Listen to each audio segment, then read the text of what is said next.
Watching KAVU 25 News Now weekends at 5:30. Good afternoon and thank you for joining us. I'm Karina Garcia.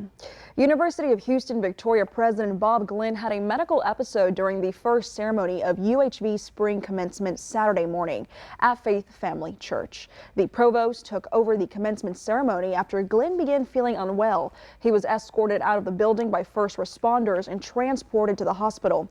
The ceremony began at 9 a.m. and the incident occurred around 10:30 a.m. Now, the Victoria County Sheriff's Office SWAT team, along with the U.S. Marshals, arrested two suspects Friday. That's 31-year-old Michael Henderson. He's accused of firing a weapon at a person Tuesday night in the area of Jean Avenue in the Shady Oak subdivision. Henderson is charged with aggravated assault with a deadly weapon as a result of a search warrant leading to Henderson's arrest. 47-year-old Christopher Gregory was also taken into custody. Gregory and Henderson are both charged with manufacture and delivery of a controlled substance. They remain in the Victoria County Jail in lieu of a $40,000 bond. A cockfighting ring was busted by the Goliad County Sheriff's Office in collaboration with Operation Lone Star Task Force, the B County Sheriff's Office, and the Jackson County Sheriff's Office. Authorities arrested 63 people, 45 trailers, and 8 trailers were impounded. Several guns were seized, and some people were charged with unlawful carry of a weapon, engaging in organized criminal activity, and cockfighting. 25 News Now reporter Adarius McCormick spoke with Jeff Bouknight, a candidate in the District 30 race, who explained why he's best fit for the role of representative. Bouknight spoke on his plans for a, quote, all-in approach to border control. It gives Texas the right to deport illegal immigrants and return them back to the border. It's those out-of-the-box thinking approaches that we need to continue with on the state level as the federal government refuses to do their job. Bouknight is no stranger to this area or politics. He served as the Victoria mayor from 2021 until he decided to join this race for District 30. His main goal, as he said before, push the federal government on border security. Bouknight believes the Biden administration has not done enough. We also discussed his thoughts on the book ban conversation's impact on the First Amendment. Someone's going to come back around and say the Bible can't be in the library. And so you have to stand on principle and stand with the First Amendment even when you don't agree with the content. He and his opponent continue on a path of mudslinging. Louderback questioned Bouknight if Jeff Bouknight is willing to go this far to win this seat. What kind of man would he be if he has the power to come along with it? We started on the positive, and my opponent chose to start going negative. I've really never seen what he's going to do for the people of the House District. Both Bouknight and his opponent A.J. Louderback will speak at a forum next Monday night in Cuero. The forum will start at 6:30 in the Cuero American Legion Hall. And it's now time to talk weather on this Sunday night with meteorologist Trey Mining. And good to see you, Karina Garcia. Let's take a, oh yes, definitely 86 degrees currently on the outside. Feels like 95 on the outside with that high humidity, 70%. Still have the cloudy skies, a few sprinkles around earlier today. Small little rain shower activity, that's pretty much it. Tomorrow looks like it'll be more numerous, and some of that could be on the heavier, severe side, potentially. You need to keep a heads up about weather tomorrow. We'll give you the details coming up a little bit later on in the full forecast. Back to you. Trey, thank you. Top American officials offered stark warnings Sunday against an Israeli invasion of Rafah, predicting that a major ground offensive in the southern Gaza city would lead to widespread civilian casualties. This as Israel appears posed to press ahead. U.S. officials continue to warn Israel against an invasion of Rafah, saying it would lead to widespread civilian casualties. Going into to Rafah, even to deal with these remaining battalions, especially in the absence of a plan for civilians, risks doing terrible harm to civilians and not solving the problem, a problem that both of us want to solve, which is making sure Hamas cannot again govern Gaza. Despite the warnings and an ultimatum from President Joe Biden that an invasion would cause him to pause certain weapons transfers, Israel appears poised to continue advancing on the city. But we will do what we have to do to protect our country, and that means protect our future. And that means we will defeat Hamas including in Rafah. We have no other choice. The UN Relief Agency estimates at least 300,000 people have already fled the city ahead of the anticipated ground offensive. But many of those fleeing say they have nowhere to go. There is no safe place. It's the same story 7 or 8 times we move. There's no place safe. Whenever we go, there is bombardment. And Palestinian officials warn Netanyahu's government is making the situation catastrophic. He is taking the situation to a new level, a new catastrophic level, criminal level, I would say, and without any specific results. The Ministry of Health in Gaza reported the death toll there has now surpassed 35,000, with 63 people reported killed in the last 24 hours. I'm Rick Damigella reporting. And at our home front, a pro-Palestinian protest was held at the University of Texas at Austin campus Saturday night after commencement ceremonies ended. Dozens of people gathered shortly before 10 p.m. with the Texas Department of Public Safety and UT police watching from a distance. Demonstrators could be heard chanting, "Nothing here to celebrate and Palestine will be free." Previously, there was concern whether commencement ceremonies would proceed following the April 24th protest that saw law enforcement clash with pro-Palestinian protesters and ended in dozens of arrests. The federal government wants to stop the spread of the bird flu virus on dairy farms, so farmers will now get paid to test their cows. The bird flu outbreak in dairy cows was first announced in March. 42 herds in 9 states have been affected by this outbreak. The government plans to spend nearly $200 million to test cows and dairy farmers to try and understand how widespread the problem really is. So far, just one person in Texas tested positive for the virus during this outbreak, and his only symptom was pink eye. So here's your Veer poll this evening. You can scan that QR code right there on your screen to vote. The question is, are you concerned about the bird flu viruses? Yes or no? According to our results, it looks like 21% stand yes and the remaining 79% voted no. We want to hear your opinion on this. Come to crossroadstoday.com/vote to take part. And we're going to have an update tonight on 25 News Now at 10.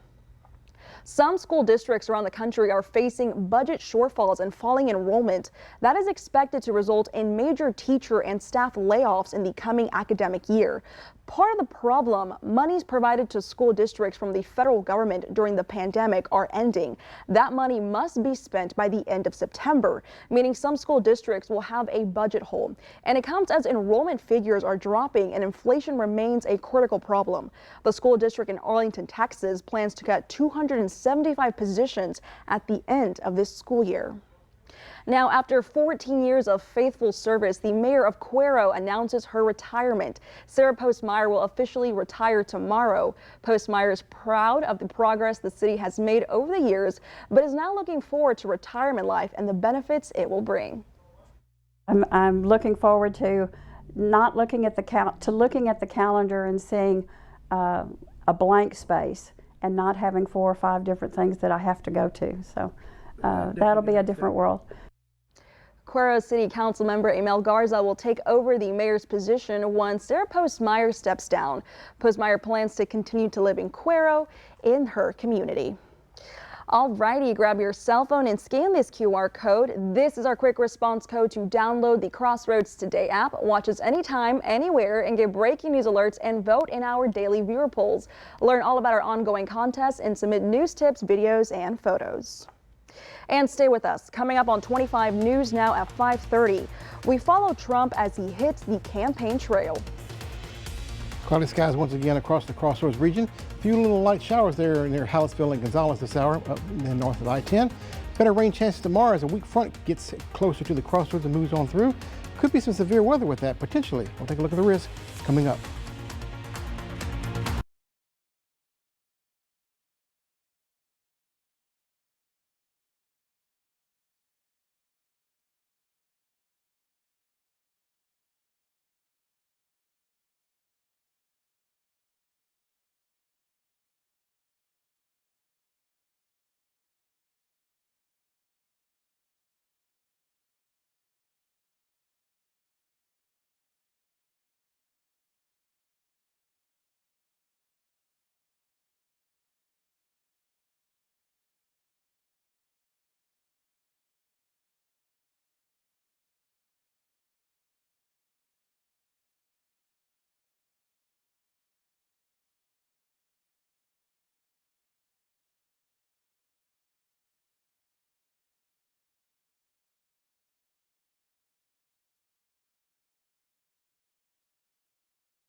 Hollywood is mourning the loss of legendary filmmaker Roger Corman. His family says Corman died last Thursday at his home in Santa Monica, California. He is credited with directing some 50 films during his career, including the original Little Shop of Horrors and a long list of cult classic B movies. During his career, he also helped produce more than 300 films and also acted, including in small roles like The Godfather Part 2 and Silence of the Lambs. Corman was 98 years old. Now to former President Donald Trump squeezing in as many campaign events as he can between court appearances, including a big event in New Jersey. Out of court and back on the campaign trail, Donald Trump buoyed by thousands of supporters overnight. Thank you very much, Walter. His team boasting it was the biggest crowd they've seen this year. As you can see today, we're expanding the electoral map because we are going to officially play in the state of New Jersey. The former president taking advantage of the weekend before returning to that New York City courtroom Monday as the criminal hush money trial goes forward. His supporters saying they're sticking with him. It would take a lot for me to think that this isn't a setup against him in order to believe that. It would take a lot. Michael Cohen, once Trump's personal lawyer, set to take the stand this week. In 2016, it was Cohen who paid $130,000 to porn star Stormy Daniels to keep her account of alleged extramarital sex with Trump out of the papers before the election. Trump denies the affair, but Cohen is already proving to be a problematic witness, taunting Trump online and appearing in a TikTok video wearing a T-shirt showing Trump behind bars in an orange jumpsuit. Trump 2024, more like Trump 20 to 24 years. The judge saying it has to stop. Our latest ABC News Ipsos poll saying 80% of Trump supporters say they will still support him even if he's convicted. 16% say they will reconsider and 4% withdraw their vote entirely. A new rule limiting excessive credit card late fees that was set to take effect Tuesday has been put on hold. A federal judge on Friday temporarily blocked the U.S. government's attempt to ban credit card late fees of more than $8 a month. U.S. District Judge Mark T. Pittman sided with bank lobbyists. They had challenged the legality of the cap in a lawsuit, saying the policy is unconstitutional. The preliminary injunction will allow the lobbyists' legal battle to play out in court. Warm day today with temperatures upper 80s to almost 90 degrees. And in fact, it is 90 degrees there in Karnes City and near that in most of the Crossroads region. Sea breezes along the coast, keeping those folks a little bit cooler. About rain chances tomorrow with some heavy storms possible. We'll take a look coming up in the forecast.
And good Saturday, not Sunday, start over again. 91 degrees was the official high today in Victoria. Low was 73 degrees, way above normal for a normal high and low. And 1/100th of an inch of rain. I tell you what, just barely enough to measure there at the airport. I think we'll catch up on that tomorrow, probably in a fairly decent way. And the rainfall totals, as we went through the rest of the day today to the current time, well, 1/4 of an inch up there in the areas near Edna, up to Wharton, Ocampo, and down along the coast there, a little bit near Palacios and Bay City. Those have the better rain chances there and the better received rain showers earlier today. While here in Victoria, only way less than a 1/4 of an inch of rain. But as the front moves on through, I think we'll see better rain chances coming up for your Monday into your Tuesday, or maybe 1/2 inch or even near an inch of rain in parts of the Crossroads region. We certainly do need that. We're still quite dry. Severe storm risk, this is for tomorrow, not currently, but for Monday. Have a pretty good scattered area of rain showers and thunderstorms that could possibly reach the severe limits around the region you see here in this orange color. And there's only a very small marginal risk outside of the cone there in the areas of the hill country and down the Rio Grande Valley. So tomorrow is an alert day. Keep weather aware because it could be a severe thunderstorm or 2 or 3 and around the region coming up, especially tomorrow afternoon as that front gets closer to us. Temperatures will start off in the 70s early morning hours for your Monday and continue to move on up well into the 80s near 90 degrees. Probably topping that as you go toward Cuero and points to the west from there. This is the feel like temperature, and the air temperature will be well into the 90s as we work toward the western parts of the Crossroads. Cooling off in the overnight, and then we'll see a front coming on through. Now watch this right here. This is for 6 p.m. We still have southerly winds coming on through, and then the front comes down later on in the day tomorrow. And you'll see the southerly wind still continuing for your early morning hours for your Monday, keeping it warm and humid. And then the front move makes its way into the Crossroads region as we continue to work this model all the way through. There we go right now. See the winds turning around in the north by about 3 o'clock or so in the afternoon. That'll be the best chance for rain showers and thunderstorms during that time, during that boundary line. But we'll see a little bit of a small little hint of some lower humidity coming up for your Tuesday morning. You'll just definitely feel that. Future tracker, well, pretty much quiet for the rest of the evening with cloudy skies. And the rain shower chance increases as the front gets closer to us on your day on Monday. You're kind of zipping on through here and there. Some of these storms could be on the heavier, severe side, so watch and listen for weather developments. Be weather aware throughout the entire day on your Monday. And then look at this, rather quickly, all the storms and the clouds move to the east, and we have a clear night on your Monday night, and sunny skies, yay, for your Tuesday. Looking forward to that. Cuero for the forecast for tomorrow, starting off on your Monday with showers and thunderstorms likely in the early morning hours throughout the majority of the daytime until about 6 p.m. or so. Well into the 80s for the daytime high. With those gusty southerly winds, Victoria about the same. Cloudy skies, scattered rain showers and thunderstorms in the afternoon. And toward the evening hours, the front makes its way into the Crossroads region and through Victoria at that time. Port Lavaca, benefit of the sea breeze, but still keeping it with cloudy skies, scattered rain showers and storms tomorrow.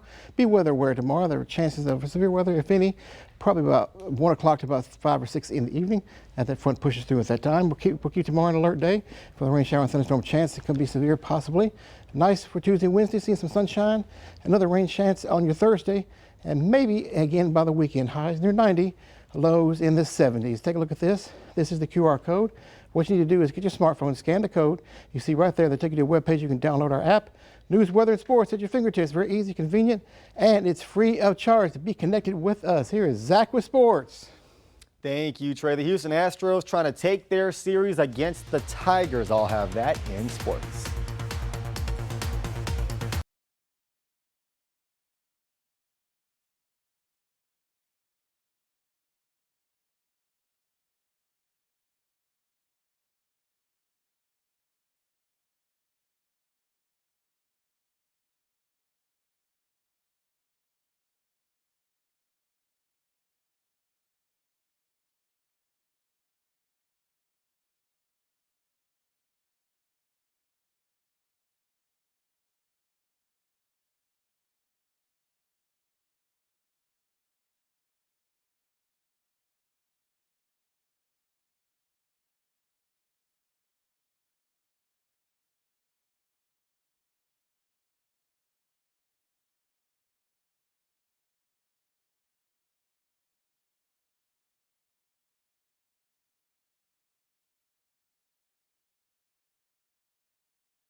The Astros in action earlier this afternoon in Detroit, trying to take their series against the Tigers, and the first run of the ball game doesn't come until the 6th inning, courtesy of Kyle Tucker. Major League leading 13 homers so far in the season to make it 2-0 Astros. The Astros will tack onto that lead in the 7th inning from Jake Myers. Houston scores 9 runs in the game, all of them in the 6th inning and on. Justin Verlander, vintage JV, 7 scoreless, allowing just 2 hits, his 101st career victory in Comerica Park. Here in the Crossroads, the Victoria East Titans able to take their series against Sharyland in 3 games, and the Titans moving on to the regional quarter round. They will get Brownsville Veterans Memorial. Game 1 will be Friday at 7 p.m. Saturday will be Game 2, and Game 3 will be immediately after Game 2 if necessary. All of these games will be at Cabinet Stadium in Corpus.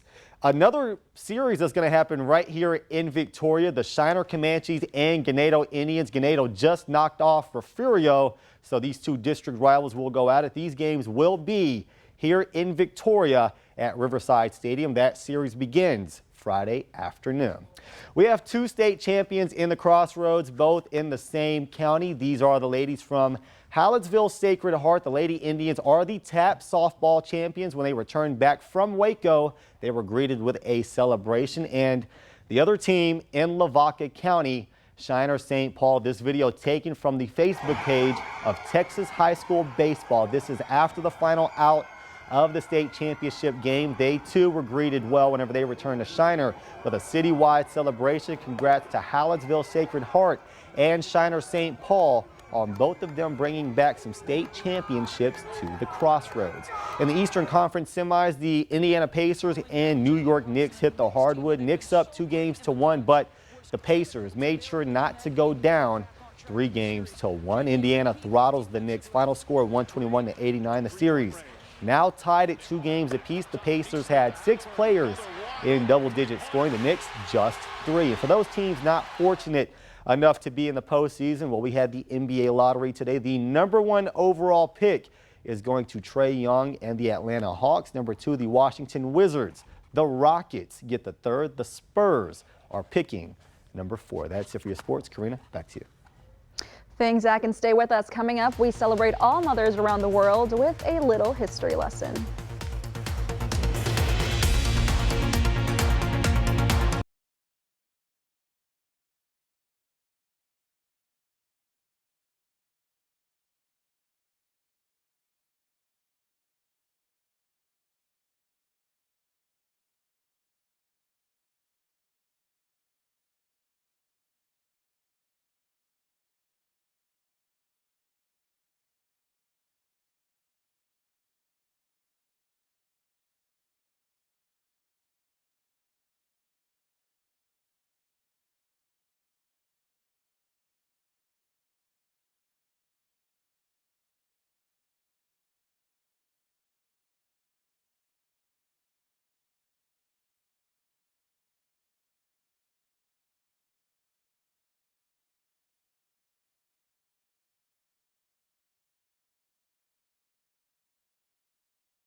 It's Mother's Day, so let's do a quick dive into some Mother's Day history. Celebrations of mothers can be traced back to the ancient Greeks and Romans who they had festivals to honor the mother goddesses. Now in the United States, the origins of Mother's Day date back to the 19th century, where peace activist Anne Jarvis started Mother's Day Work Club to teach the local women how to care for their children properly.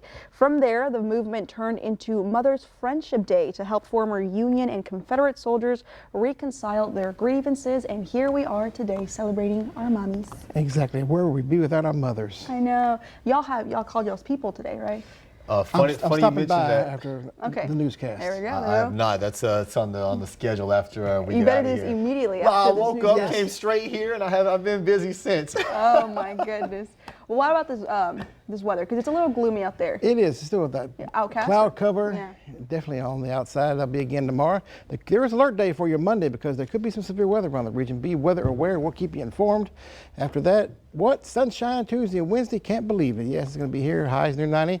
Another rain chance on Thursday. Looking good for the weekend. So kind of intermittent stormy conditions over the week, but overall not too bad. Hot, highs near 90. All righty. Thank you, Trey. And thank you for joining us. Remember to subscribe to our YouTube channel, Crossroads Today. Have a great weekend.